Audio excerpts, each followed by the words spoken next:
विद्यार्थियों, पूर्व व्याख्यान में हमने कृदंत प्रकरण शुरू करते हुए उसके पूर्व चरण कृत्य प्रक्रिया पर प्रकाश डाला था। आज हम पूर्व कृदंत से अपना अध्ययन प्रारंभ करते हैं। पूर्व कृदंत में प्रथम सूत्र है आपका णवुल त्रिचौ। धातु से परे णवुल और त्रिच प्रत्यय होते हैं। उदाहरण से पहले एक सूत्र और देख लीजिए। इसका सहायक सूत्र है युवो रनाकौ। यू और वु के स्थान पर क्रमशः अन और अक आदेश होते हैं। अब देखिए आप उदाहरण इसका। कारकः क्री धातु णवुल प्रत्यय, सामने आपने सूत्र दे दिया। णवुल त्रिचौ सूत्र से क्री धातु से परे णवुल प्रत्यय होता है। णवुल में से वु शेष बचाइए। अनुबंध लोप, और वैसे अगर सूत्र लिखना चाहें तो आप समय अगर है आपके पास और स्थान भी, तो चुटु सूत्र से प्रत्यय के आदि में स्थित णकार की संज्ञा होगी, हलंत्यम से अंतिम लकार की संज्ञा होगी और तस्य लोप से दोनों का लोप हो जाएगा। वु के स्थान पर अक आदेश करने से पहले आप क्री धातु के रिकार के स्थान पर वृद्धि कर दीजिए। वृद्धि क्या होती है आपको पता है। री के स्थान पर वृद्धि आर, गुण होता है अर, वृद्धि होती है आर। आर के आपने सामने सूत्र दे दिए। कल हमने पढ़ा था अचोण निधि सूत्र से नित प्रत्यय णवुल परे होने के कारण क्री धातु के रिकार के स्थान पर वृद्धि आर आदेश होगा। क्लियर है। अब अगली पंक्ति में वु के स्थान पर अक आदेश करिए। युवो रनाकौ सूत्र से वु के स्थान पर क्रमशः अक आदेश होगा। अब सबको मिलाइए। क हलंत में आ मिल गया, का र में अ मिल गया अक प्रत्यय का, और क है ही आपका। इसके सामने कुछ नहीं लिखना क्योंकि आपने केवल मिलाया है, कोई नया काम नहीं किया। अगली पंक्ति में विसर्ग और कर दीजिए कारकः, और उसके सामने दे दीजिए पुल्लिंग प्रथमा एकवचन। क्लियर है। अगला सूत्र है आपका कर्ता। क्री धातु और त्रिच प्रत्यय, सामने वापस वही सूत्र दीजिए। णवुल त्रिचौ सूत्र से क्री धातु से परे त्रिच प्रत्यय प्राप्त हुआ। त्रिच में से त्रि बचा खाली, सामने अनुबंध लोप या फिर हलंत्यम सूत्र से अंतिम चकार की संज्ञा और तस्य लोप से उसका लोप हो जाएगा। अब अगली पंक्ति में क्री के रिकार के स्थान पर वृद्धि तो आप कर नहीं सकते क्योंकि नित प्रत्यय नहीं है यहाँ पर, न यित प्रत्यय है, तो आपने गुण किया। ऋषि वाले री के स्थान पर गुण किया आपने अर, और उसके सामने लिखा, पढ़ा था आपने, सार्वधातुक आर्धातुकयोः सूत्र से आर्धातुक प्रत्यय त्रिच परे होने के कारण इगंत अंग क्री के रिकार के स्थान पर गुण अर आदेश होगा। मिला दीजिए आपस में।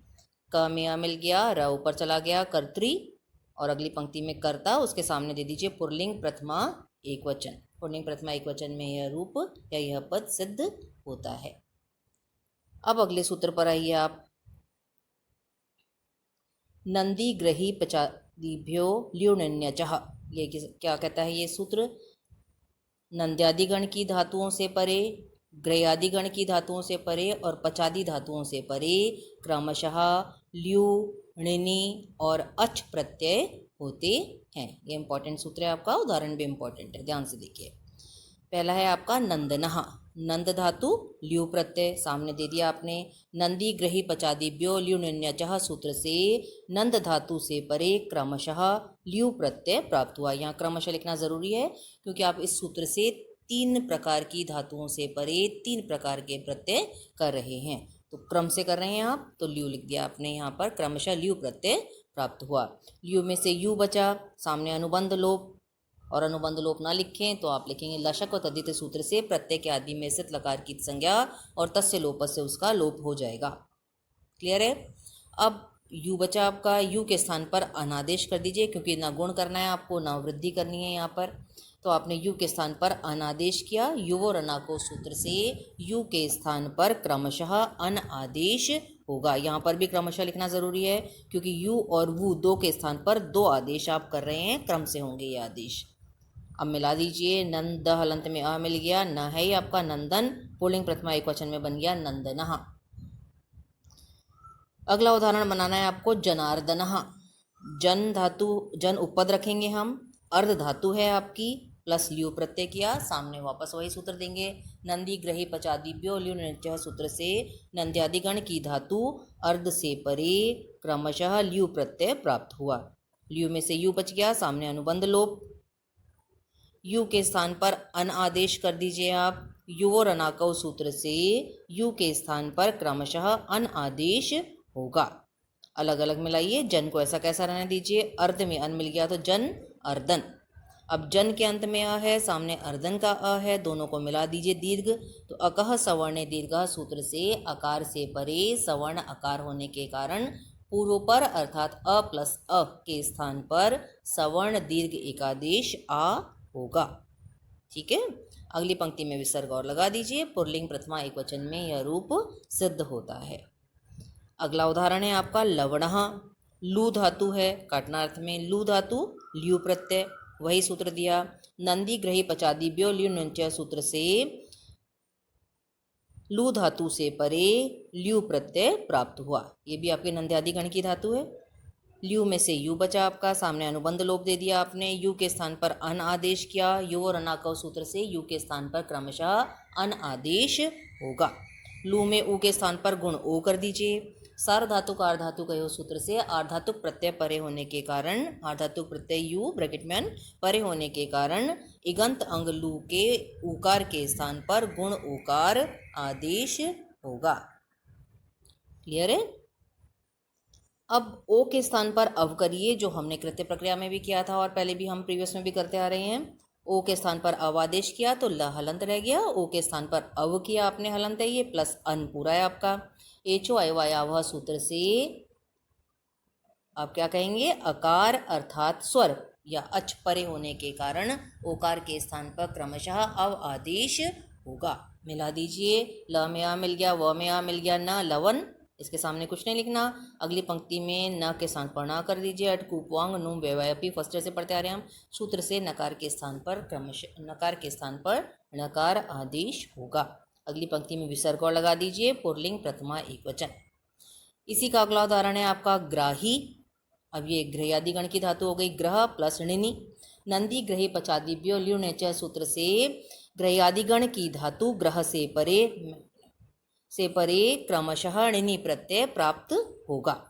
णिनि में से ई छोटा ना हलंत बचा आपका, अनुबंध लोप कर दिया आपने। और वैसे आप करना चाहें तो चुटु सूत्र से प्रत्यय के आदि में से तृणकार की संज्ञा, उपदेशे अजनुनासिक सूत्र से अंतिम इकार की संज्ञा और तस्य लोप से आपने दोनों का लोप कर दिया।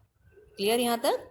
अब ग्रह में जो अ है उपधा, उसके स्थान पर दीर्घ आ कर दीजिए। सूत्र पड़ा हुआ है आपका और आगे भी काम आएगा। अत उपधाया सूत्र से णित प्रत्यय णिनि परे होने के कारण ग्रह धातु की उपधा ह्रस्व आकार के स्थान पर वृद्धि आ आदेश होगा। क्लियर है। मिला दीजिए। अब ग्राह में ई मिल गया, ग्राहिन। अब प्रथमा एक वचन में बनता है आपका ग्राही। ये पूरा सिद्ध करने की आवश्यकता नहीं है यहाँ पर आपको, बस पुल्लिंग प्रथमा एक वचन सामने लिख दीजिए। अगला उदाहरण है मंत्री। ये आता है कई बार परीक्षा में। मंत्र धातु है णिनि प्रत्यय, सामने दे दिया आपने। नंदी ग्रही पचादिभ्यो ल्यू णिच सूत्र से कौन सी गण की है ये, आप ग्रह्यादि गण की धातु मंत्र से परे क्रमशः णिनि प्रत्यय प्राप्त हुआ। णिनि में से इन बचा आपका, सामने दे दीजिए अनुबंध लोप, मिला दीजिए। मंत्रिन हो गया आपका। अगली पंक्ति में मंत्री कर दीजिए, यहाँ उपधा करने की भी आवश्यकता नहीं है। पुल्लिंग प्रथमा एक वचन। इसी का अगला उदाहरण है आपका स्थाई। स्था धातु णिनि प्रत्यय। नंदी ग्रही पचादिभ्यो ल्यू णिच सूत्र से ग्रह्यादि गण की धातु स्था से परे क्रमशः णिनि प्रत्यय प्राप्त हुआ। णिनि में से इन बचा, सामने अनुबंध लोप। अब युक का आगम, यहाँ हम नया काम कर रहे हैं। प्रीवियस में किया था हमने स्था युक, स्था के अंत में किया आपने युक का आगम। इनको ऐसा कैसा रहने दीजिए।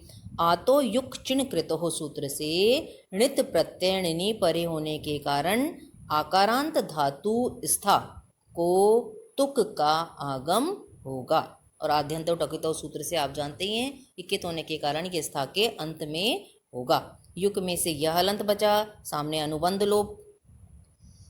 अब मिला दीजिए सबको आपस में। स्थायिन बन गया, इसके सामने कोई सूत्र नहीं लिखना। मिला अगली पंक्ति में स्थायी कर दीजिए और उसके सामने लिख दीजिए पुल्लिंग प्रथमा एक वचन। अब पच आदि धातुओं का उदाहरण है आपका पचह।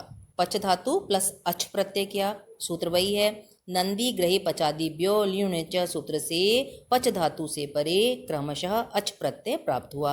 अच में से अ बचा, सामने अनुबंध लोप या फिर हलंत्यम सूत्र से अंतिम चकार की संज्ञा और तस्य लोप से उसका लोप हो गया। मिला दीजिए, पच हो गया, पुल्लिंग प्रथमा एक वचन में बन गया आपका पचह। अब कल हम इसके आगे का अध्ययन करेंगे। आज के लिए इतना ही।